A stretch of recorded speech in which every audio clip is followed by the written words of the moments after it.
On a une paracha extrêmement riche en messages, comme toutes les parachutes, mais celle-là, elle est assez importante, puisqu'elle va marquer le peuple juif dans toute sa totalité, à travers les siècles, par rapport à cette sortie d'Égypte.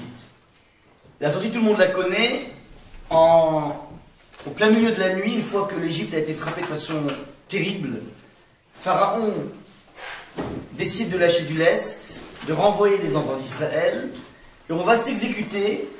En quittant l'Égypte, on va rafler un petit peu tous les trésors d'Égypte, se rembourser de toutes les heures qu'on a travaillées de façon abusive en tant qu'esclave. On va récupérer toutes les richesses d'Égypte et on sort d'Égypte. En sortant d'Égypte, tout le monde connaît l'histoire, on pense être pépère, et en fin de compte, on se retrouve assailli d'un côté par les Égyptiens et de l'autre, devant une mer qui a l'air extrêmement tumultueuse. C'est la fameuse traversée de la mer des Joncs, qu'on appelle très souvent la mer Rouge. Il va suivre donc un miracle assez incroyable, puisque la mer va se fendre en pleine partie, qui fait que les enfants d'Israël vont pouvoir passer à sec, et lorsque les Égyptiens vont essayer de les suivre, la mer va se refermer sur eux, et grâce à ça, on pourra atteindre l'autre rive en toute tranquillité, en toute quiétude. Ça, c'est d'un peu la grande histoire, et c'est une histoire qui est fondatrice, dans la mesure où c'est la première fois que le peuple juif goûte à sa liberté. On va se concentrer sur les deux premiers versets de la paracha de Béchalar, qu'on va lire donc Bezat Hashem après-demain. Et je vous demande de faire bien attention à tous les éléments logiques du texte. Je lis le texte en hébreu, on a la traduction en français, je traduis Vaï Béchalar Paro et Ta'am. Et ce fut lorsque Pharaon a laissé partir le peuple, Velo Nacham Elokim Derer Eretz Pelishtim. Il ne les a pas conduits par le pays des Philistins, traduction, l'endroit le plus facile pour aller dans le projet de Dieu, c'est-à-dire de partir d'Égypte pour aller en Israël, c'est de directement aller en face vers le pays des Philistins. Hachem ne nous fait pas passer par le chemin le plus simple, qui karovu, car il est proche, qui amar Elohim, donc bien qu'il soit proche, donc ce serait, si vous voulez, le chemin le plus naturel, le plus normal. Malgré cela, nous dit le texte, qui amar Elohim pen yinachem ha'am birota milchama. Car Dieu disait, le peuple pourrait se raviser à la vue de la guerre et retourner en Égypte. Ouais, donc je répète ce qui est marqué ici. Hachem, au moment où on est sorti d'Égypte, ne nous fait pas prendre l'itinéraire le plus normal, le plus simple. Il nous fait faire des grands détours. Et quelle est la raison de ce détour? C'est de peur que nous soyons effrayés en regardant le peuple des Philistins. Et étant donné que c'est un peuple qui passe son temps à faire la guerre pourrait nous échauder. Et donc faire que ça nous casse nos morales et qu'on fasse tout simplement machine arrière, qu'on revienne en Égypte. Donc de façon tactique, Hachem nous fait faire un grand détour pour éviter la confrontation avec la terre d'Israël tout de suite. C'est le premier verset. Le deuxième verset, on va s'arrêter sur le deuxième verset. Va Yasev Elohim et Ha'am derech hamidbar. Dieu fit donc dévier le peuple du côté du désert, Yamsouf, vers la mer des Joncs. Donc on est arrivé à la mer des Joncs par accident, par tactique du bon Dieu, qui veut tout simplement nous faire éviter le contact avec la dure réalité de la guerre dans la terre d'Israël. Et le texte continue, il y a des textes, n'hésitez pas à les distribuer. Il en reste encore des textes ou pas? Si vous pouvez, de nouveau. Merci, Khazak. Merci, Khazak. Alors, le texte dit que Akash Baruch nous avait dévié le peuple du côté du désert vers la mer des Joncs. Et vers Chamushim alo beni Israël. Et Chamushim, alors ils traduisent et bien en ordre, les enfants d'Israël sont allés, mais ils restent de la terre d'Égypte. Le terme Chamushim fait penser à quel terme en hébreu? Quelle est la racine de Chamushim? Chamesh, Hamsa en arabe, ouais. Chamesh. Que veut dire ici 5? C'est pas qu'on leur a mis un peu de spell on you, c'est que Chamushim indique le 5e. Après Rachid, soit ça veut dire qu'on était armé, Chamushim ça veut dire armé, soit nous n'étions qu'un 5e. C'est-à-dire, Rachid fait référence au fait qu'il y a 4/5 du peuple juif qui est mort pendant la plaie des ténèbres, sans trace, sans bavure, sans aucun signe, c'est 4/5 du peuple juif qui ne voulait pas sortir d'Égypte. Et ne sont sortis que 3 millions de juifs, qui ne représentent que 1/5 du peuple juif. C'est-à-dire que nous étions à la base 15 millions, comme aujourd'hui.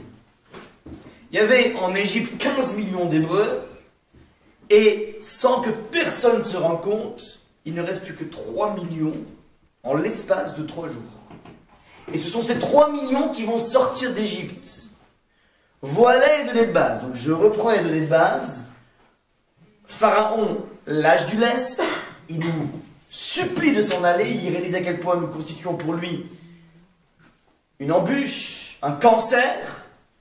Au moment où on part, Akadosh Baruch Hu adopte une stratégie, vous ne passez pas directement par Israël, vous faites un énorme détour par la mer des Joncs, parce que si vous passez en Israël, vous risquez tout simplement d'être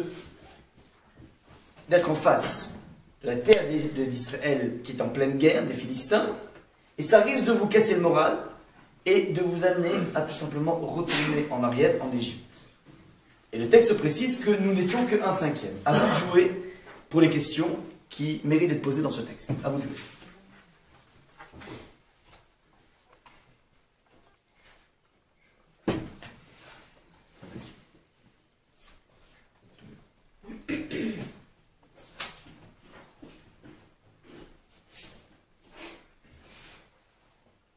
Tout est clair? Les maillons logiques sont clairs? Tout est glatt? Alors, en général, quand je pose une question et que vous voyez des couleurs, et en plus vous voyez des couleurs, donc vous avez d'abord le fait qu'il y a des questions et en plus elles sont les questions.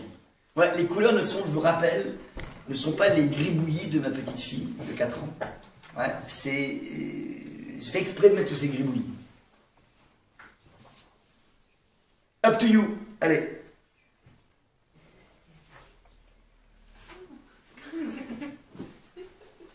Question de logique, allez-y.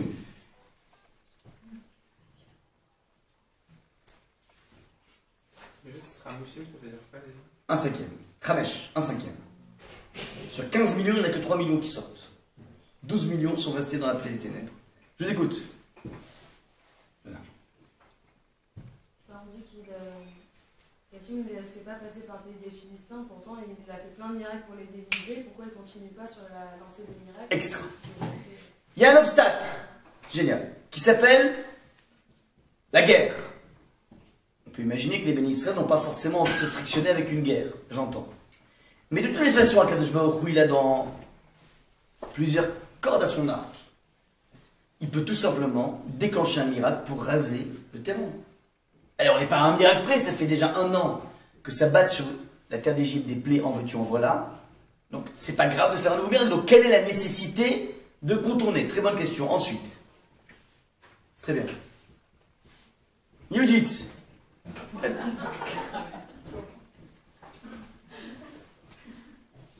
Non?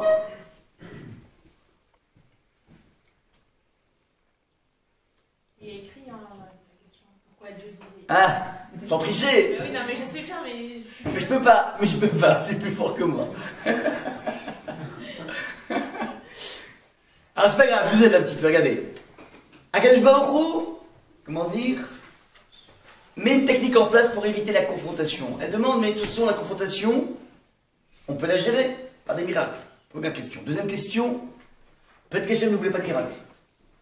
Si c'est comme ça, de toutes les façons, dans la merde des gens, il y aura des miracles. Donc on est de toutes les façons condamnés à faire une sortie pas naturelle, mais une sortie surnaturelle. Donc surnaturel pour surnaturel. Alors fais-les rentrer directement en Israël et on a fini, pas besoin de la merde des gens. Ouais. Donc on est condamné à un miracle. Donc quelle différence y a-t-il entre le miracle de massacrer des troupes, et le miracle d'ouvrir la mer Rouge? Ça c'est la question de base qu'on va poser, primo. Secondo, le texte nous dit, et il y a un élément qui est en trop. Hachem, donc au moment où Pharaon nous laisse partir, Dieu ne les dirige à point par le pays des Philistins, lequel est rapproché, donc à côté, parce que Dieu disait, le peuple pourrait se raviser à la vue de la guerre et retourner en Égypte. Pourquoi tu dis parce que le peuple disait? qu'à dire en direct. Hachem ne les fait pas passer par les Philistins, de peur qu'ils, comment dire, leur morale soit cassée et qu'ils retournent en arrière. Pourquoi? Parce que Hachem disait. Qu'est-ce que tu entends par dire qu'Hachem disait? Mais c'est lui qui parle, donc c'est évident que c'est lui qui parle, enfin qui dit. Donc qu'est-ce que rajoute l'élément parce que Dieu disait? Et qui dit d'autre? Quelle serait l'autre personne qui pourrait dire ça? Vous comprenez l'idée ou pas? Est-ce qu'on est clair sur l'idée? Je répète. Je dis voilà, Hachem ne les conduit pas en terre d'Égypte, pardon, en terre de Philistins, parce que Dieu disait j'ai peur qu'ils aient peur. J'ai pas envie qu'ils aient peur. Mais, ça veut dire parce que j'ai pas envie qu'ils aient peur, en direct. C'est besoin de Dieu disait. Ça, c'est la deuxième question essentielle. Et, troisième question, comment dire, c'est ce que j'ai dit, c'est que de toutes les façons, j'avais dit, donc, on n'est pas à un miracle près. Et, troisième question, c'est que finalement, on sera tôt ou tard subordonné à un miracle. Donc, on a trois questions essentielles sur ce verset, pour lesquelles on a besoin d'une réponse. J'ajoute une quatrième question, après on démarre. La question est la suivante. Vous savez que l'ouverture de la mer Rouge est un événement fondateur, pas simplement du peuple juif, mais lorsqu'on googlise le Talmud, on voit que le Talmud dresse un triple comparatif entre une situation de la vie d'un individu et l'ouverture de la mer Rouge. J'ai marqué les trois références qui proviennent du Talmud du traité de Psachim. Michael, prends un document. Il reste encore des documents, je pense. Ouais, très bien. Le Talmud dit la chose suivante, et c'est ça qui va nous intéresser. Kashin mezonotav shel adam kekretem souf. Le gagne-pain d'un individu, c'est aussi dur que l'ouverture de la mer Rouge. Deuxième référence, Amar Rabbi Eliezer ben Azariah, Rabbi Eliezer ben Azariah dit Kashin nekavav shel adam kekretem souf. Tout le trajet intestinal d'un individu, donc tout le. Comment dire, tout le. Alors, ça s'appelle en fait un miracle, la dimension intestinale, parce qu'en fait, nous sommes perforés de trous à l'intérieur de nous.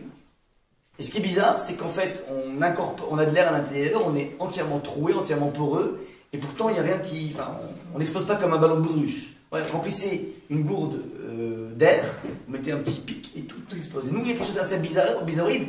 Il y a une sorte de prodige dans tout le mécanisme, comment dire, de la digestion. Ouais, donc c'est en fait, en deux mots, ouais, la santé d'un individu, ouais, est aussi dure que l'ouverture de la mer Rouge. Et dernier point, Amar Rabbi Yochanan cacher les Afghans que Kretem Souf. C'est trouver son conjoint est une expérience qui est aussi dure que l'ouverture de la mer Rouge. Voilà un petit peu ce que nous dit le Talmud. On a ici tous les éléments pour commencer à réfléchir. Donc, très bien, il me dit, je fais essayer de dresser un point commun. Qu'est-ce que vous remarquez dans ce que dit le Talmud?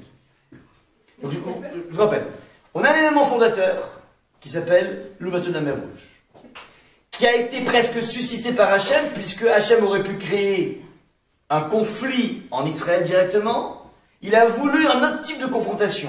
Dans les deux cas de figure, il y a un miracle. Voilà. Et c'est lui qui a dit que ça allait mal se passer si on monte en Israël. Alors que on savait pertinemment qu'il aurait pu nous aider. Ça, c'est les premiers délais.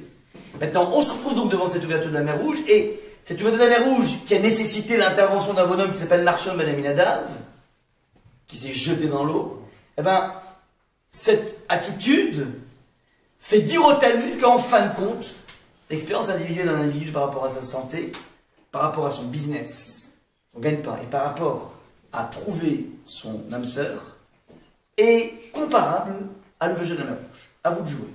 Faut jeter à l'eau combien de fois? Alors, faut jeter à l'eau combien de fois tu dis? Comme nous. Comme lui. Donc, ça veut dire d'ores et déjà, on est en train de te montrer, attention, la plupart des gens, lorsqu'ils voient ce Talmud, ils disent waouh, quelle angoisse! Quelle angoisse, quel flip! Pas rassurant! Pourquoi? Parce qu'ils disent, mais je comprends pas, t'imagines les forces cosmiques qu'il a fallu mettre en place pour créer un système aussi incroyable où les enfants d'Israël traversent.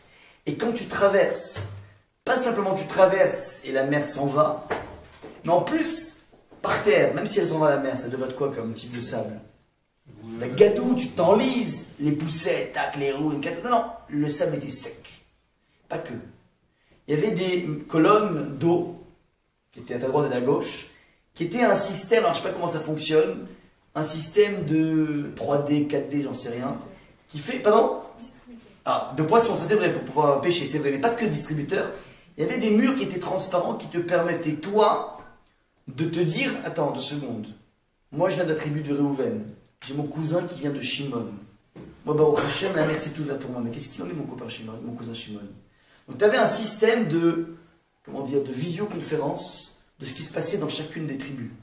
Et donc tout le monde pouvait voir que finalement, c'est pas simplement que je suis un rescapé d'Égypte. On est tous rescapés. Ouais, parce que dans la vie, quand tu es rescapé, après tu vis un drame toute ta vie de dire pourquoi moi et pas lui. Lui il est resté, ouais, c'est le drame des survivants de la Shoah. Ouais, je vous avais dit à une époque qu'il y a après 25 ans, au Parlement hollandais, ils ont voté une loi pour rembourser les frais de psychanalyse des petits-enfants des rescapés de la Shoah. C'est-à-dire que le rescapé, il revient, il n'arrive plus à parler. Il parle avec personne. Il se réfugie dans un mutisme. Ce mutisme, ouais, parce qu'il porte en lui en permanence 2 questions. Pourquoi Hachem a fait ça? Première question. Deuxième question, pourquoi moi je m'en suis sorti alors qu'il y a des tzadikim qui sont pas sortis? Et ça, c'est insupportable. C'est une question existentielle insupportable. Donc lui, il vit un drame. C'est un drame qu'il ne partage avec personne, mais il est tellement pesant son silence qu'il a étouffé ses enfants, sans s'en rendre compte. Ils sont tellement étouffés que leurs enfants eux-mêmes sont déglingués par le traumatisme du grand-père. Donc c'est tellement puissant que la Hollande a fait voter les remboursements des frais par la Sécu de psychanalyse. C'est cool, hein? Juif Ashkenaz, elle habitait en Hollande. Ouais. Ils sont tous torturés avant. Ouais. Il y a quand même 4/5e qui sont morts. Alors, c'est une question géniale, ça. Comment Hachem prétend qu'en voyant des échauffourées, ils vont revenir en arrière, alors qu'on parle d'une population qui a été triée par leur choix, qui décide sur des gens qui ont décidé de façon consciente de quitter l'Égypte et de partir pour cet inconnu qui s'appelle le désert. On n'a pas ici tout le peuple, on a la partie la plus claire, la plus lucide. Et cette partie la plus lucide, elle a décidé tout simplement de partir. Donc comment est-ce possible qu'en voyant une guerre, avec tous les miracles qu'ils ont à leur actif, ils pourraient revenir en arrière? Ça c'est aussi la question qu'il faut poser. Génial. Odila, tu vérifies le... Ah super, merci. La réponse avec les plaies, en fait, c'était par rapport aux Égyptiens, Ouais. et alors qu'en fait, c'était pas forcément par le mérite du peuple d'Israël. Et Alors que justement, c'est pour une des raisons pour laquelle la Shira elle a lieu après la traversée, Ouais. c'est qu'en fait là, ils ont constaté Alors. que le mérite a été quoi, les miracles ont été Alors, faits, le mérite. leur mérite. Alors, le point essentiel à attraper ici, qui est un point extrêmement subtil, c'est que la différence entre provoquer un miracle en nettoyant les armées ennemies qui se trouvaient déjà en Israël et provoquer un miracle de l'ouverture de la mer Rouge avec tout ce que ça implique, ils traversent à sec et ils peuvent voir en fait que c'est une expérience, donc c'est ça que je veux dire, une expérience collective. Ouais, c'est pas que je m'en sors que moi et après je vais pleurer toute ma vie, mes proches, non, tout le monde s'en sort donc en fait on est tous contents, on est tous heureux. C'est une partie de plaisir incroyable. Ça, c'est un miracle, et l'autre, c'est un miracle. Pourquoi tu préfères l'un que l'autre? Réponse. Parce que le miracle de la mer Rouge a quelque chose de tout à fait inédit, c'est que Moshe Rabbeinu, devant ce spectacle, devant cet étau, d'un côté les Égyptiens retrouvent, de l'autre, la mer qui ne souffle pas. Le Shir HaShirim compare cette situation à, comment dire, une image qui est la suivante. Yonati bechagve asela.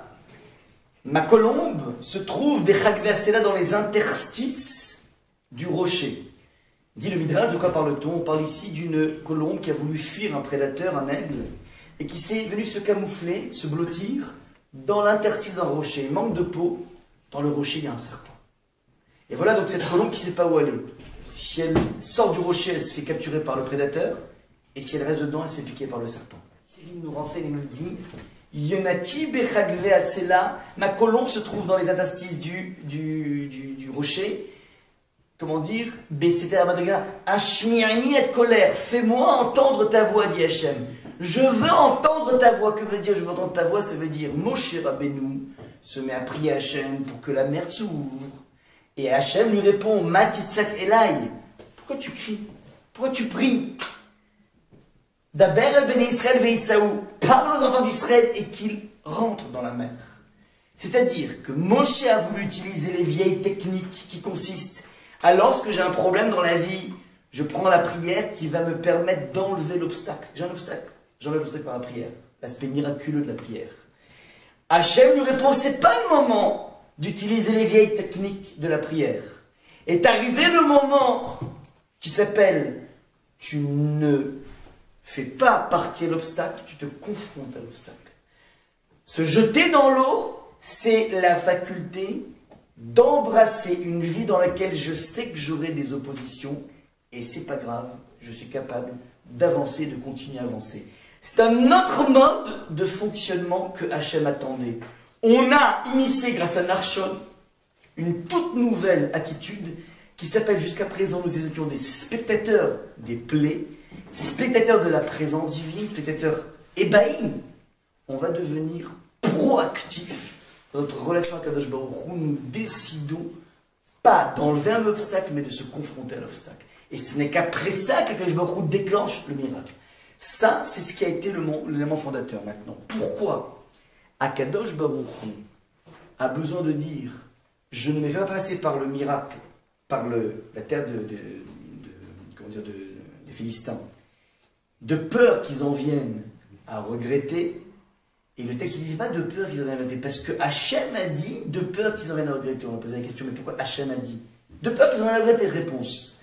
Parce que, étant donné qu'il s'agit de personnes qui étaient extrêmement lucides et claires dans leur choix, dans la vie, tu peux avoir fait le contour d'un problème et te dire donc, ok, j'ai compris, c'est pas pour moi. Et ce c'est pas pour moi, il est clair, il est pensé, il est lucide et il t'amène à aller voir d'autres horizons. Et lorsque tu vas voir d'autres horizons, nous dit Hachem, tu peux être super déterminé dans ta vie sans t'en rendre compte. Il peut exister quelques petites embûches qui peuvent t'amener à douter de ta certitude. Je répète, tu peux dans la vie avoir une certitude qui a été raisonnée. Et cette certitude t'amène à faire un pas en avant.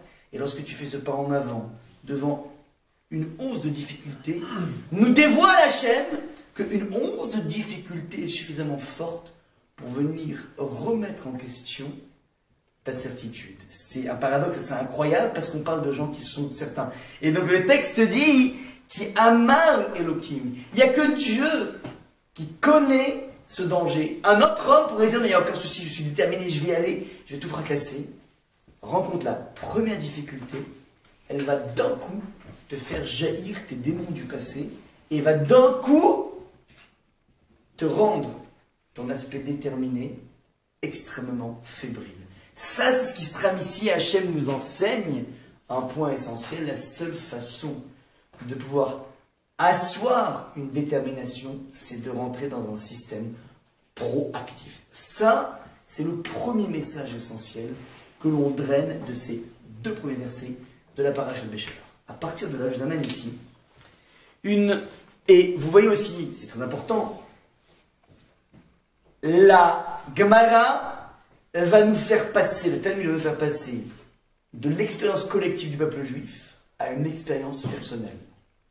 Ce n'est pas vraiment un passage, puisqu'en fait, l'histoire de la sortie d'Égypte est une histoire aussi qui est collective, mais en même temps particulière, singulière, puisque chaque individu a pu vibrer à l'unisson, mais chacun en fonction de sa sortie. Je m'explique. Lorsque la Gemara va comparer la recherche de ton boulot, la recherche de ton conjoint, de ta conjointe, et ta relation avec ton corps, avec ta santé, elle est en train de dire que ça c'est aussi dur que la chrétienté. Or, on parle ici des choses qui sont des choses. Comment on pourrait qualifier la santé, le business et l'amour? Essentiel. Voilà. Dans la vie, voilà, qu'est-ce qu'on se souhaite à Rosh Hashanah? Une bonne santé, un bon business et le mazal. Trouve ton mazal, comme on dit, ouais, il y a trois choses. Donc, on a ici. Et le texte dit, attention, ces trois notions tellement importantes sont exactement comme elles. Elles demandent une démarche proactive de se jeter à l'eau. Je vais dans cette même ordre d'idée une énigme assez intéressante qui est posée par l'homme le plus sage de tous les temps qui s'appelle Shlomo Amelech. Shlomo, Salomon, le fils de David, est l'individu qui a atteint les plus grands niveaux de Chokhmah, de sagesse. Et le texte dit la chose suivante, c'est lui, c'est Michelet dans le 30e chapitre de Michelet, puisque tu marques les références. Alors il dit dans le verset numéro 18, Shlosha hema nifleu mimeni. Pardon. Ve'arba lo yedatim.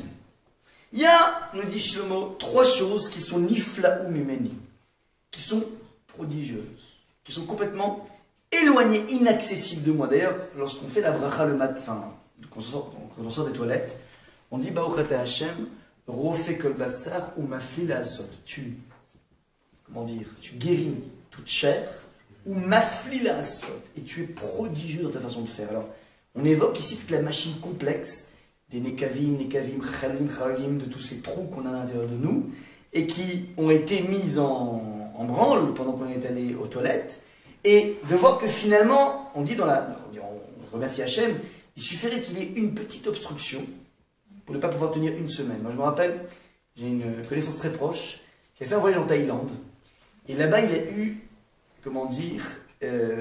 un virus qui s'appelle les amibes. C'est un virus qui est assez foudroyant, ça veut dire que ça oblige l'individu à se liquéfier. Donc il passe son temps à devoir aller aux toilettes. Donc c'est un truc qui est... Enfin c'est facile à contracter, c'est dans de l'eau qui n'est pas eau minérale, enfin, ou bien même des fausses bouteilles d'eau minérale. Bref, il y a beaucoup de virus dans ces pays très chauds, enfin des pays un petit peu exotiques.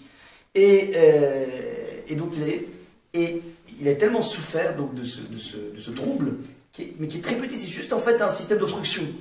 Qui fait qu'en fait ça crée, donc ça chamboule tout, que depuis ce jour-là, il s'est mis à faire Hachayatzar. Il a touché du doigt la complexité du système digestif, et il s'est dit, ouais, c'est tellement incroyable qu'à partir de maintenant qu'il a compris, en fait, c'est un miracle.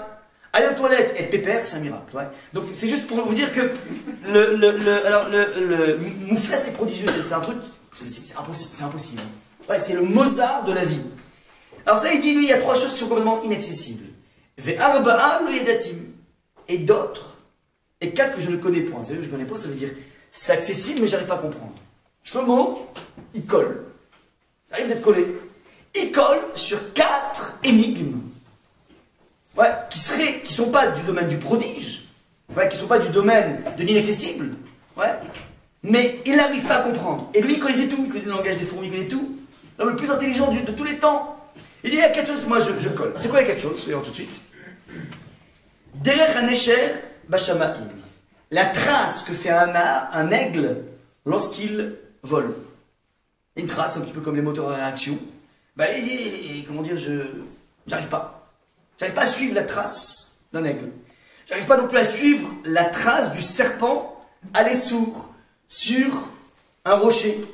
Le serpent, il monte sur le rocher. J'arrive pas à le pister. Derech onia beleviam, j'arrive pas à pister par la trace d'un bateau, d'un navire. Il y a un navire marchand qui est dans les eaux. Bah, il passe, ça fait un tumulte dans l'eau, puis après, ni vu ni connu. Impossible de savoir où c'est. Vederech gever be'alma, et la trace de l'homme sur la jeune femme. Donc il a 4 énigmes dans sa vie, il comprend tout le bonhomme, mais il y a 4 choses qu'il n'arrive pas à comprendre. C'est quoi? Ce sont ces 4 choses. Ouais. Ça vous va ou pas? C'est pertinent comme réflexion de la part de Shlomo? Non, c'est pas pertinent, il a raison. Yaakov, pourquoi c'est pas pertinent? Non, je sais pas, c'est bizarre. C'est-à-dire, vas-y. Je sais pas, c'est des exemples assez bizarres, c'est imagé, on comprend pas quoi. On voit pas la pertinence là-dedans. Exactement. C'est impertinent possible. Il n'y a aucune pertinence. Voilà. Et moi non plus, j'aurais pu le dire moi aussi. Enfin, mais j'aurais pu le dire moi aussi. Donc, or, c'est Shlomo qui le dit. Mais si c'est Shlomo qui le dit, c'est qu'il y a quelque chose de génial qui est en train de se dire. Là, il est en train de me dire, ouais, tu sais quoi, je sais pas d'où vient le vent. Et pas savoir, ouais. Pardon? Et lorsque, pardon? Il parle de la complexité parce qu'il parle des cieux, de la terre, ouais. de l'eau. Oui, mais d'accord, c'est complexe. Mais n'importe qui peut dire que c'est complexe. J'ai pas besoin de Shlomo pour me dire ça. Tu prends Jojo qui est au bar là-bas au Bon Coin, il va dire la même chose. Ah ouais, impossible de suivre la trace du serpent sur un rocher. Par contre, sur du sable, c'est possible. Ouais, c'est pas... On n'a pas besoin de Shlomo pour lui dire ça. Mais si c'est Shlomo qui le dit, ça veut dire que c'est... Donc il faut chercher autre chose. C'est ça que je cherche. Si c'est Shlomo qui le dit, c'est pas pour dire de la palissade. C'est de la palissade, ça. Et pour que la brute dit la même chose. Donc si le texte de Michelet veut nous dire ça, c'est-à-dire qu'il veut nous dire quelque chose d'incroyable. Il y a un message qui va te chambouler. Ouais. Et vous voyez bien qu'en fait, là où c'est biaisé, c'est qu'en fait, comment dire, c'est pas parce que c'est Shlomo, c'est pas genre, c'est quelque chose qui dépasse Shlomo, mais en fin de compte, c'est biaisé parce qu'il n'y a pas de traces. Un aigle ne laisse pas de traces. Ouais. Un aigle, ouais, c'est pas un petit poussé, il laisse pas des petits trucs dans le ciel pour que tu puisses le suivre. Pareil, le serpent sur le sable, qui laisse une trace, puisqu'en fait tu vois le sillon, mais il n'y a pas de sillon sur un rocher. Donc c'est impossible. Et pareil, comment dire, le bateau, c'est pas des bateaux à moteur, il n'y a même pas de fluide, il n'y a rien du tout, c'est le vent qui l'amène. Donc après, évidemment, l'eau, c'est informe. Donc en fait, tu ne pourras jamais avoir une trace. Et évidemment, derrière Alma, ouais, il y a, comment dire, ce qui se passe dans l'alchimie d'un couple. Il n'y a pas de traces. Je ne vais pas voir les traces de ça. Donc il faut essayer de découvrir cette énigme. Le point essentiel à comprendre ici est le suivant. On a 4 domaines. On a l'aigle dans les cieux, on a le serpent sur le rocher, on a le bateau sur la mer, et enfin on a le Devergever Alma, l'homme avec la femme, la jeune femme. L'idée est la suivante, c'est qu'on touche ici à tous les domaines les plus cruciaux d'un individu. L'aigle dans les cieux, c'est l'individu par rapport à son rapport au bon Dieu. Le serpent sur le rocher, le serpent est dans la symbolique thoraïque associé à ce fameux caducée. Et pourquoi c'est un caducée des médecins et des pharmaciens? Vous savez pourquoi? Parce qu'en fait, c'est en référence au moment où les enfants d'Israël ont été piqués par des serpents. Alors Moshe a constitué un serpent en airain dans la paracha de Roukat, et lorsqu'ils regardaient le serpent, ils étaient guéris. Et donc le serpent est devenu un symbole de guérison. Et donc maintenant, toutes les pharmacies du monde ont adopté le caducée comme étant le symbole. Donc, Vederech Nachash, ça veut dire ton rapport à la médecine est quelque chose dont je ne connais pas la trace, dit Moshe. Dit Shlomo. Derech Onia Beyam, la Onia c'est le business. Vous avez du business avec les bateaux. Ce qui se trame dans le business, j'ai rien compris. Et dernière chose, ce qui se trame dans la relation homme-femme, j'ai rien compris. Regardez ce qui est marqué ici dans chez Shlomo. Ta relation au bon Dieu, incompréhensible. Ta relation à la vie au niveau santé, incompréhensible. Je suis l'homme le plus intelligent, je peux rien t'expliquer. Ta relation business, incompréhensible. Et la relation que tu tisses dans ton couple, incompréhensible.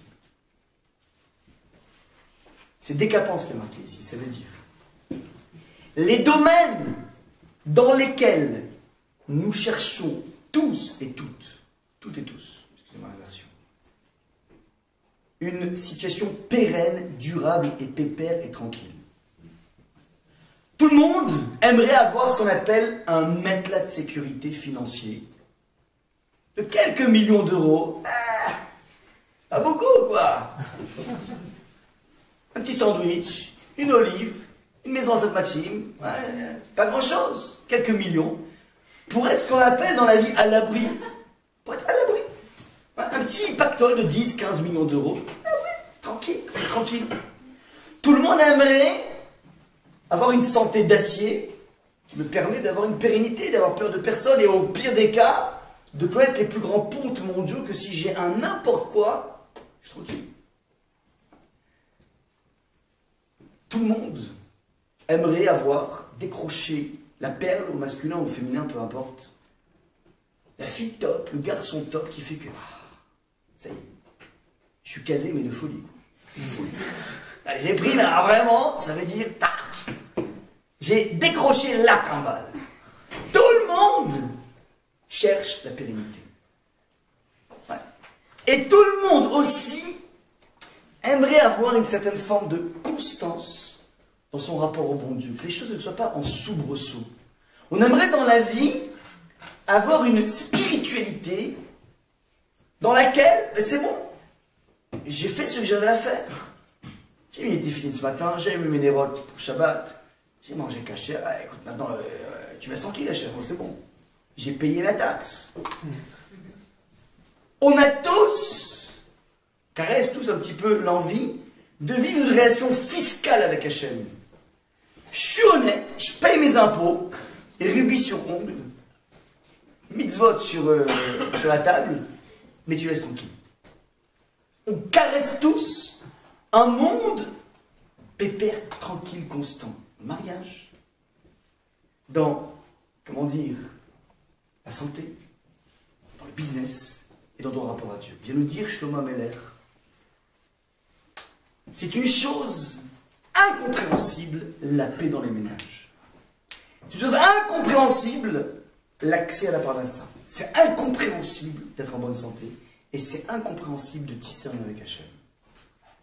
Les domaines vers lesquels nous cherchons une certitude vient de dire, Shlomo Ameler, fais gaffe. Il y a zéro rente de situation. Il y a zéro stabilité. C'est en permanence une démarche proactive qui te permet tout simplement de chaque jour renouveler le bail. Ne croyez pas qu'il existe un concept de il ou elle est bien marié. Alors on est tranquille. Tranquille. Ouais. Ça, c'est un concept qui est faux. On remet chaque jour, notre titre en jeu. Et c'est dans tous les domaines. J'ai fait ce cours auprès de businessmen assez féroces, on va dire, comme ça, des personnes très très aguerries. Et j'étais sûr, bon, c'est des personnes qui sont très très aisées, tu vois, j'étais sûr qu'ils allaient me dire, bon, mais quand même, je me dis, mais c'est dans le domaine de la parnassa qu'ils m'ont dit, alors que c'est vraiment des gens très assis. C'est dans le domaine où ils me disent, mais tu te rends pas compte à quel point ce que tu dis c'est vrai. Dans la parnassa, alors que c'est des gens vraiment blindos, ouais. Tu sais pas à quel point on est en permanence sur le fil du rasoir. C'est pas possible. C'est des propriétés, des trucs, ouais. Eh ben non. Eux, ils sentent, c'est génial, ils ont senti ça. Qu'il n'y a aucune rente. Alors vous allez me dire, mais c'est Rsebic ce qu'il raconte. Mais je vais expliquer pourquoi c'est pas Rsebic. Ouais. Pourquoi naturellement on essaie de se ruer vers ce qui s'appelle les matelas de sécurité, c'est un peu naturel. Et Shlomo Ameler te dit, sache une chose, c'est que les domaines les plus importants de ta vie, ouais, c'est ton mariage, c'est ta santé, c'est ton business, et évidemment ta relation à Dieu, ce sont les 4 pôles de ta vie. Ça, c'est quelque chose qui est une ouverture de la mer Rouge tous les jours. Tous les jours. Et ce qu'il faut comprendre ici, c'est que Shlomo va dire, je ne pourrais jamais expliquer pourquoi telle personne s'entend bien avec telle personne. Parce que c'est en permanence, non pas un état, mais c'est un devenir permanent. La vie est une dynamique permanente de chaque jour. Maintenant, comment tu évites, à partir de cette information de Shlomo Ameler, de sombrer en déprime, c'est là qu'intervient. Puisque finalement, si je suis dans un monde tellement instable, sur les points les plus importants, ouais, comment tu gères ça dans ta quotidienneté, comment tu transformes ça en étant quelque chose de extrêmement à la fois jouissif et à la fois épanouissant, grâce à une fonction qui s'appelle le bitachon. Je vous fais un petit point ici essentiel de culture juive. Le bitachon se traduit en français par la confiance au bon Dieu. Il y a 2 concepts fondamentaux, je l'ai marqué ici, qui s'appellent d'un côté la émouna, c'est la foi, et deuxième chose, merci beaucoup. Et deuxième chose, après la émouna, ça s'appelle le bitachon. Et le bitachon, c'est ce qu'on appelle la mise en pratique de la émouna. La émouna, c'est la croyance en Dieu du fait que, voilà, il y a un monde, c'est une création, qui suppose un créateur, qui dit créateur, dit aussi projet de création, il n'a pas créé le monde parce qu'il s'ennuyait, il y avait un projet derrière, qui dit projet, dit dévoilement de ce projet au mont Sinaï, il a dévoilé qu'est-ce qu'il attend du monde, et qui dit donc croire en Dieu, dit forcément aller avec le projet ou à rebours du projet, il faut que je me positionne. Bon. C'est ce qu'on appelle le niveau théorique de la croyance. On est tous quelque part là-dedans. On a tous, on va dire, une foi en Dieu. On a tous une prise de conscience que bon, c'est pas simplement croire en un gendarme ou un horloger. Ça implique quand même des devoirs. Et puis chacun va faire en fonction de bon. Maintenant, ce chacun va faire en fonction d'eux, c'est ça ce qu'on appelle le bitachon, ça veut dire. Comment tu traduis ton niveau de théorie de croyance en Dieu en pratique dans la quotidienneté. Je vous donne plusieurs exemples ici. Au moment où on est sorti d'Égypte, il y a eu un acte proactif qui va être pour nous une source de tous les combats de notre vie, de tous les éléments les plus essentiels, qui s'appelle trouver son mazal, qui s'appelle trouver sa parnassa, qui s'appelle rester en bonne santé, qui s'appelle créer un lien avec Hachem. C'est l'attitude de Nachshon. Une fois qu'on on a réussi à passer, à ce moment-là, tout le monde sait que Moshe a entonné un chant. Az Yeshir Moshe au Béni Israël, les enfants d'Israël sont mis à chanter pour remercier le bon Dieu. Cette expérience ne s'est pas faite que du côté masculin, elle s'est faite rive gauche aussi du côté féminin. Et le texte de la Torah nous dit, c'est un texte que mon épouse a amené à la conférence de Shabbat, Vatikar Miriam Anevia Achot Aaron et Atov Beyada Vatetsena Kol Anashim Acharea Betupim Ubacholot. Miriam, la prophétesse, sœur d'Aaron, prit en main un tambourin et toutes les femmes la suivirent avec des tambourins et des instruments de danse. Voilà donc ce qu'elle a fait. Moshe, il a fait le son, elle a fait le son et l'accompagnement musical. C'est mignon, c'est la danse, sympathique. Bon. Question que posent les commentateurs, c'est la chose suivante. Mais d'où ils avaient les tambourins? D'où ils avaient les saxos? D'où ils avaient ça? Réponse. Comment? Ils rapportaient avec eux, forcément. Il n'y avait pas dans le désert, il n'y a pas des... C'est pas comme aujourd'hui des bédouins qui te vendent n'importe quoi, même des tours Eiffel là-bas.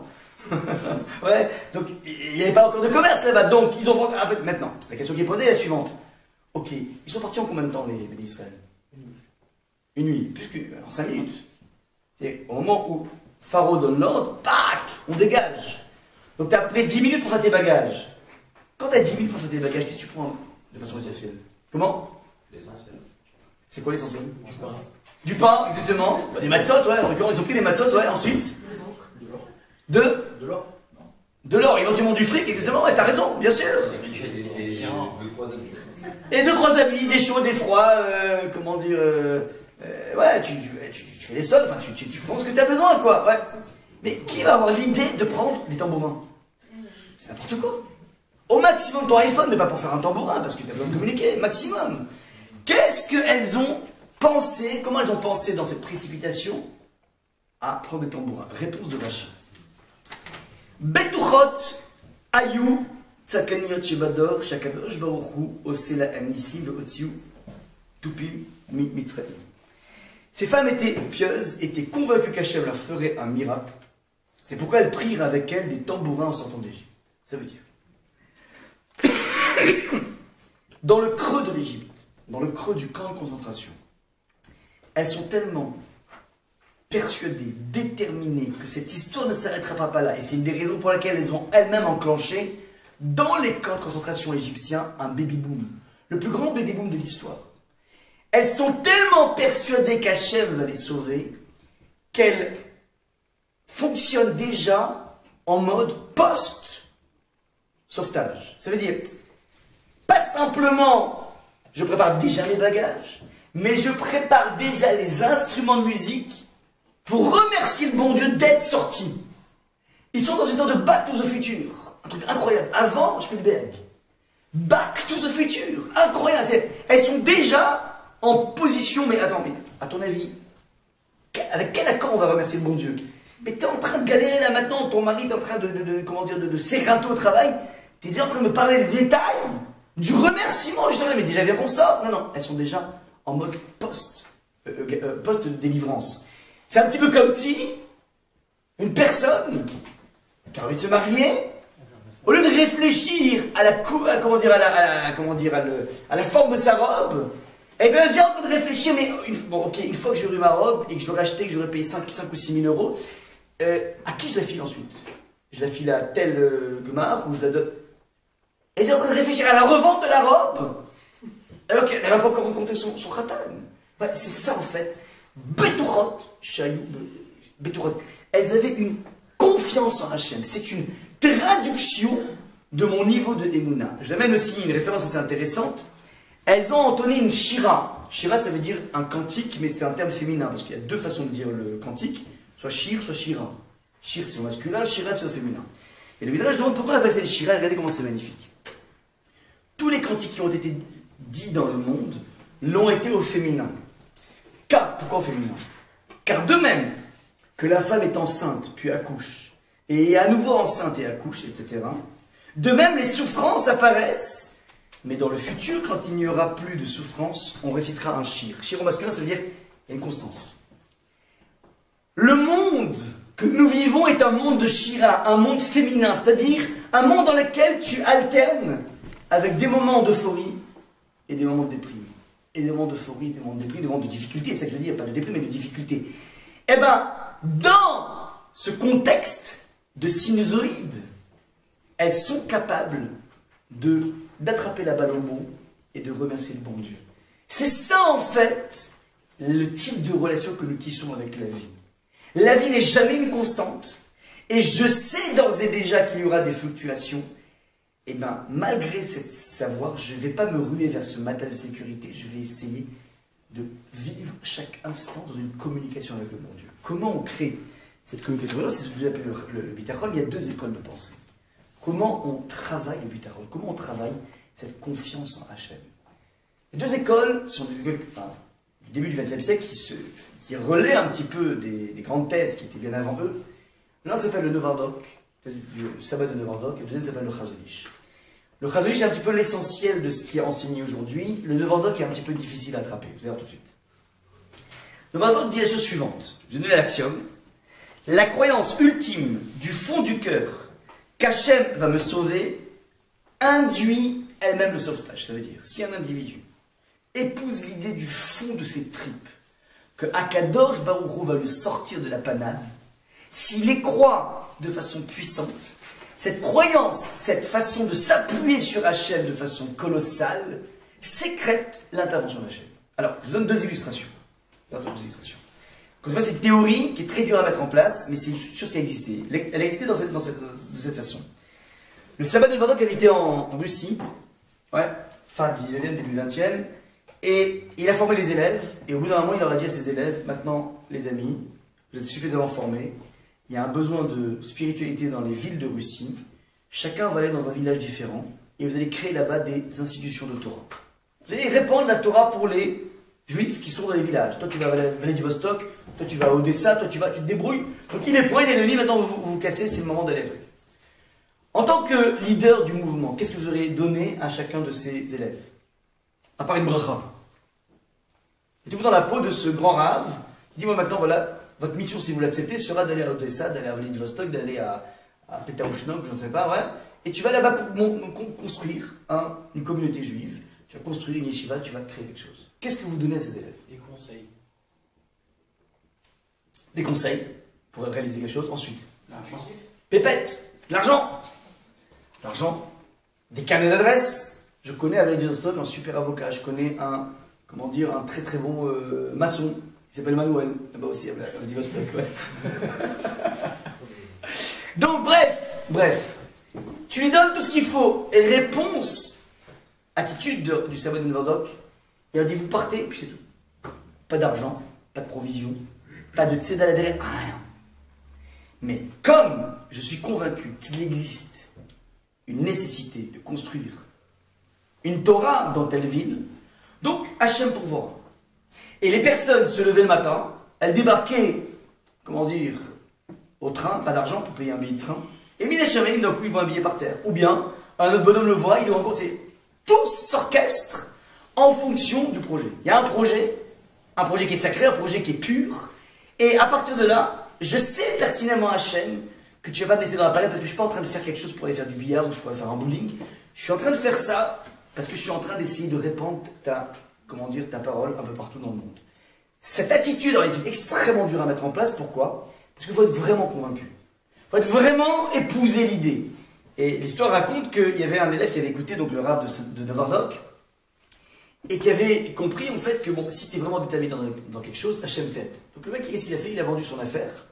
Il a décidé d'acheter un billet de loterie en pensant de façon très forte à gagner le gros lot. Gros lot! Le mec a acheté le billet de loterie, il tente une première fois, ou alors rien du tout, même pas un bon numéro. Deuxième fois, rien du tout. Troisième fois, il a réussi à avoir deux numéros, on lui rembourse le ticket. Angoisse. Il est énervé avant le rave, il dit écoutez, c'est n'importe quoi ce que vous racontez. N'importe quoi. J'ai vraiment cru, j'ai vraiment prié Hachem, j'ai vraiment... Là, ça n'a pas marché. Le rave dit écoute, c'est très simple. Tu vas tenter une quatrième fois. Et c'est ce qu'on fait, on fait la chose suivante. Toi, tu achètes le billet, et tu es persuadé qu'il va gagner le gros lot, et tu te concentres pour ça.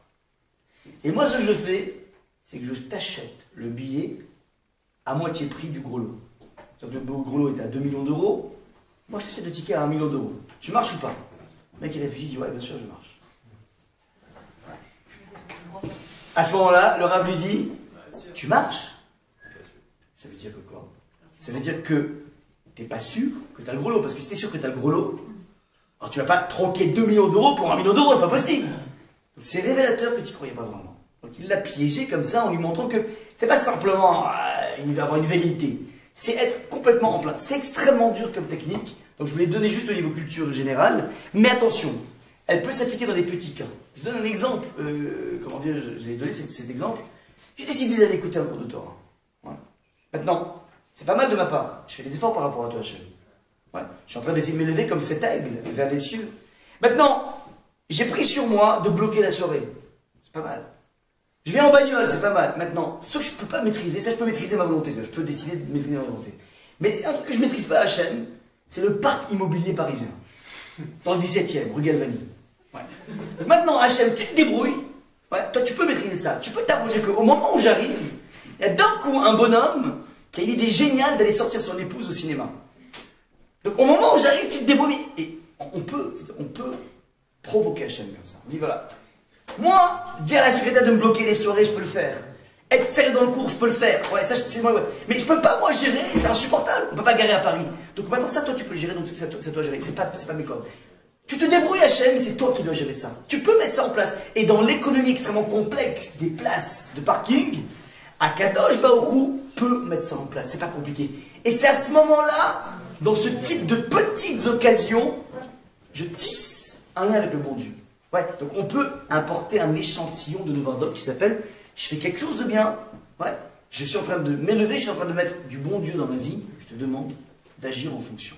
Ça, c'est donc la thèse de Novardok. Maintenant, Chazon-Ish propose une lecture différente. Chazon-Ish dit, et c'est un Chazon-Ish absolument essentiel, il a écrit un livre qui s'appelle « Emunah Ubitachon ». C'est pas un livre, en fait, à la fin d'un commentaire, il a parlé de ce dossier. Et on en a fait un livre qui s'appelle Emunah Ubitachon, donc la foi et la confiance en Dieu. Et il dit la chose suivante, je vous l'ai traduit parce que je n'ai pas réussi à importer le document en hébreu. Concernant la confiance en Hachem, une vieille erreur s'est glissée dans le cœur de beaucoup de personnes. Qui croient que la confiance en Hachem se résume au devoir de croire qu'à coup sûr tout ira bien. Cette conception est fausse. Les gens qui te disent ça ira, t'inquiète pas, ça ira, méthode Coué, il dit ça n'a aucun rapport avec la confiance en Hachem. Car tant que n'a pas été dévoilé l'avenir, par le biais d'une prophétie, aucun avenir n'est sûr. Donc personne ne peut te dire si tu fais ça, il t'arrivera ça. En effet, qui connaît les desseins d'Hachem? À vrai dire, nous dit le Chazon-Ish, c'est la phrase la plus importante, on ne connaît pas ce qui est bien pour nous. En fait, la confiance, donc, on ne connaît pas ce qui est bien pour nous.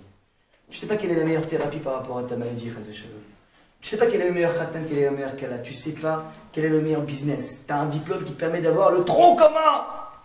Le problème, c'est que tu vas choisir. Alors, tu sais pas. Alors, tu vas t'engager dans une voie, il faudrait que tu fasses un choix. On n'est pas des ânes de Buridan, hein, les mecs qui hésitent entre les carottes et les pois chiches, et puis il hésite tellement qu'il finit par mourir de faim. Ouais, on n'est pas comme ça, on est obligé de prendre une voie. On ne sait pas où on en est. Ouais. Et c'est intéressant. On parle ici des 4 choix essentiels. Ton khatan, ton fric, ton business, ta santé et ton rapport à Dieu. Remarquez qu'en général, les gens dans ces 4 domaines se ruent vers des babas, vers des rabbins miraculeux. Pour éviter d'avoir à choisir. Pour éviter, finalement, de côtoyer Hachem. Ils ont pris un curé à la place. Je disais pas de façon tellement violente, mais c'est un petit peu cette démarche qui se met en place. Ça veut dire, j'arrive pas à faire un choix et à assumer un choix et parler avec Hachem dans ce choix, même si je me plante. Mais au moins j'ai fait un choix, c'est mon choix. Et donc je vais prendre des polices d'assurance. Donc en fait, encore une fois, c'est la technique du matelas de sécurité et qui finalement, c'est une volonté à la base de se mettre à l'abri, mais tu finis par te mettre à l'abri du bon Dieu. Ouais, c'est un abri du bon Dieu, tu évites le bon Dieu. Là, te dit le Chazon-Ish, c'est incroyable, il te dit que, en effet, qui connaît les desseins d'Hachem, à vrai dire, on ne connaît pas ce qui est bien pour nous.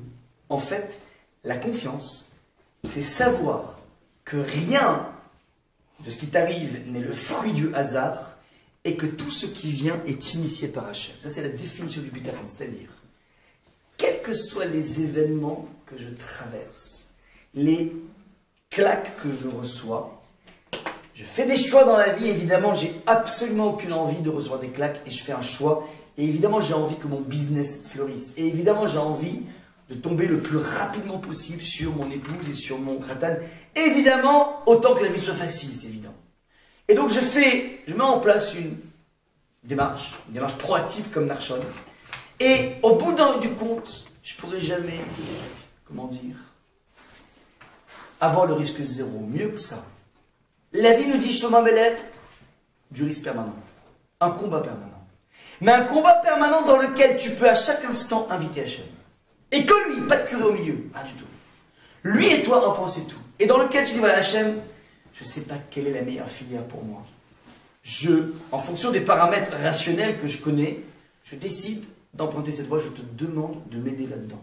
Maintenant, je me casse la figure là-dedans où je me plante. Je ne suis pas en train de dire je me suis trompé. Je sais que j'ai fait une démarche logique. J'ai essayé d'y mêler le bon Dieu. Ça n'a pas marché. Ok. C'est pas qu'il m'a oublié, c'est que peut-être qu'il n'était pas intéressé à ce que ça marche. Et donc, quelle que soit l'issue au niveau de la réussite de mon choix, je sais que je suis sous surveillance permanente du bon Dieu, sous microscope du bon Dieu. C'est une philosophie d'approche qui met du temps à se mettre en place, mais lorsqu'elle se met en place, je peux vous garantir que la vie, elle est zen. Quoi qu'il arrive, elle est ultra zen dans la vie la plus tumultueuse qui existe. On raconte le Rav de Brisk, qui était la plus grande autorité après le Chazon Ish, d'après-guerre, dans les années 50. Rav de Brisk était un bonhomme qui était, comment dire, dans un respect scrupuleux des mitzvot. Il était toujours extrêmement stressé lorsqu'il prenait quelque chose, il mangeait quelque chose, de voir s'il avait pris le bon grammage, s'il avait pris la bonne quantité. C'était, comment dire, un degré de sérieux dans les mitzvot colossal. Presque maladif. De l'extérieur, tu as l'impression que le bonhomme, il est stressé en permanence. Et il l'avait observé pendant la guerre de 56. Il était donc à Yerushalayim. Et là-bas, il était dans un immeuble où, comment dire, il y avait des balles qui passaient. Ouais, donc il y avait permanence des bombardements, des trucs et tout. Et puis, comment dire, le Rav de Brisk est allé se coucher à un moment où tout le monde était terrassé de peur, et tellement d'explosions et tout ça. Et il est allé se coucher et les gens assistaient à sa nuit. Donc les gens ne dormaient pas parce qu'ils étaient terrassés. Il a dormi comme un agneau. Et cette personne qui avait l'air tellement stressée de la vie, les gens se sont posé la question, mais comment toi t'es pas transi de froid, de peur? Et le Rav a répondu, je ne comprends pas. J'ai fait ce que j'avais à faire dans la journée, j'ai fait mon service divin, j'ai fait ce que Hachem attendait de moi. Arrivé un moment où j'ai besoin de me reposer, je suis allé vérifier si tout le monde avait une couverture, avait un traversin. J'ai fait ce que j'avais à faire, maintenant je peux dormir. C'est-à-dire, une fois que j'ai fait ce que Hachem attend de moi, je suis l'homme le plus tranquille du monde. Pas parce que j'ai payé mes taxes au fisc, parce que simplement, j'ai réalisé une journée complète. Et donc, cet individu, le Rav de Brisk, était capable de développer un zen dans les moments de tumulte les plus incroyables. Ce que nous lisons ici dans le Chazon Ish, c'est cette faculté. Premièrement, d'être devant un choix. Et un choix, il n'y a aucune personne au monde qui pourra te dire quel est le choix pour toi. Tout va être subordonné à ton choix. Il n'y a aucune connaissance extra-naturelle qui peut t'aider. Et Shlomo Melech lui-même dit, mais j'y comprends rien. L'alchimie d'un couple, j'y comprends rien. Ta santé, j'y comprends rien. Le business, j'y comprends rien. L'homme le plus intelligent du monde. Allez parler à un businessman et dire, mais je te dis pourquoi j'ai fait ma fortune, parce que j'ai pris tel créneau. Même ça, il ne se rend même pas compte qu'il est dans l'opacité totale. Donc, je sais que le risque zéro n'existe pas. Plus que ça, la vie est truffée de sa feuille de doute. Dans ce monde de doute, dans les dossiers les plus existentiels, je prends l'attitude de Narshon, que je couple, c'est-à-dire, je suis prêt à me jeter à l'eau une fois que j'ai, pas bêtement, pas comme un fou, mais j'ai rationnellement essayé de voir un petit peu tel et tel paramètre. J'ai vu ça. J'évolue dans un univers qui, a priori, est un univers qui est authentique et franc. J'avance là-dedans. Je demande à Kadosh Baruch Hu, aide-moi. Et une fois que j'ai demandé à Kadosh Baruch Hu de m'aider, j'avance avec, comment dire, cette certitude, pas que ça va marcher, que quoi qu'il arrive, j'ai pas été oublié par Hachem. Et même si ça marche pas. Donc c'est cette psychologie qu'il faut être capable de mettre en place. Je peux vous le garantir, 100% des khatanim et des kalot qui sont rentrés sous la roupa sont des personnes qui flippaient sous la roupa en se posant la question, est-ce que je fais pas la plus grande erreur de ma vie? 100%. Ça n'existe pas, et moi le premier, et mon épouse la première, il me permet de parler en son nom. Ouais, c'est comme ça. C'est un pari, qui est pas un pari fou. Ouais, c'était pas. On a eu plusieurs éléments probants, et puis après, petit à petit, nous nous fabriquons mutuellement. On construit son mazal, c'est pas un état, c'est une dynamique permanente, et, comment dire, quand ça clash, c'est un tremplin pour se renouer. Et quand ça clash pas, c'est un kiff, tout simplement. Ouais. Et ça clash des fois, et la plupart du temps, ça clash pas. Et c'est comme ça qu'on met en place une dynamique, qui est vertueuse, et dans laquelle, systématiquement, tu côtoies le bon Dieu. Vous vous rendez compte? L'oubli du bon Dieu, si on avait des polices d'assurance dans tous les domaines.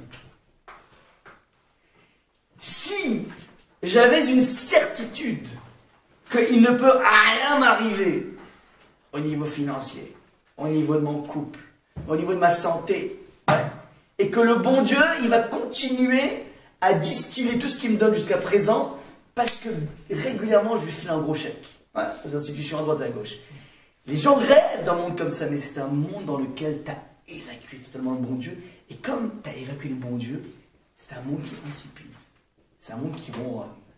L'intérêt là-dedans, c'est qu'il n'y a pas un safek, un doute qui est oublié, dans lequel tu ne transformes pas en invitation du bon Dieu dans ta vie. Et c'est comme ça que petit à petit, on muscle dans sa quotidienneté son lien avec Hachem et Bétachon, et c'est comme ça qu'un individu avance. Fini sur un passage assez impressionnant de la nourriture, du menu qu'on avait pendant 40 ans dans le désert. Le texte précise, la chose, tout le monde sait qu'on a bu de l'eau du puits de Myriam, et on a aussi mangé de la manne. What is the man? When a man loves a woman. C'est quoi? La manne, c'est quoi? Alors le texte nous définit la manne de la façon suivante. L'Éternel dit à Moïse, je vais faire pleuvoir pour vous une nourriture céleste. Le peuple ira en ramasser chaque jour sa provision, et j'éprouverai de la sorte s'il obéit à ma doctrine ou non. Faites attention. La manne, donc, c'est le pain quotidien du peuple, qui est quotidien, c'est-à-dire que chaque jour tu dois aller le ramasser. Il n'y a pas de congélateur, il n'y a pas de plan de frigidaire ni rien. Chaque jour tu fais cette démarche d'aller chercher ta manne, ton pain. Et le texte dit, quel est l'intérêt de la manne? J'aurais dit, pour nourrir, on ne va pas crever dans le désert. Ouais, on n'est pas sorti de l'Égypte pour aller mourir, dessécher dans le désert, non. C'est juste pour vérifier les ma'an anasenu, de façon à éprouver le peuple juif, donc le mettre à l'épreuve, hayeler betorati imlo, s'il est capable de rester dans la Torah ou pas. C'est incroyable. Je donne la manne, c'est pour moi une épreuve au sens vérification. Alors si le peuple juif, il est adéquat à la Torah ou pas. Quel rapport? Quel rapport? Quel rapport? Évidemment, réponse. La manne n'est pas une ration quotidienne. C'est une ration à géométrie variable. Le texte nous dit qu'elle avait une forme bizarroïde, c'est pas un pain. Ouais. Et lorsque les enfants d'Israël ont vu la première manifestation de la manne, alors le texte nous dit Vayero ben Israël, Vayero ish el achiv manou. Donc, je répète, le verset numéro 14, cette couche de rosée ayant disparu, on vit que sur le sol du désert quelque chose de menu, de floconneux, je ne connais pas ce terme, floconneux, flocon, fin comme le givre sur la terre. Donc un truc bizarre à définir. À cette vue, les enfants d'Israël se dirent les uns aux autres, qu'est-ce ceci? Qu'est-ce ceci? Man ou man, ça veut dire quoi? Qu'est-ce que c'est? Ouais, qu'est-ce que c'est? Car ils ne savaient pas ce que c'était. Et Moïse leur dit, c'est le pain que l'Éternel vous donne pour nourriture. Donc, la manne, c'est un pain qui est à géométrie variable, c'est-à-dire, si tu as une confiance totale en Hachem, elle tombe à tes pieds. Un peu moins de confiance, tu dois aller la chercher. Elle te donne le goût, pas du pain.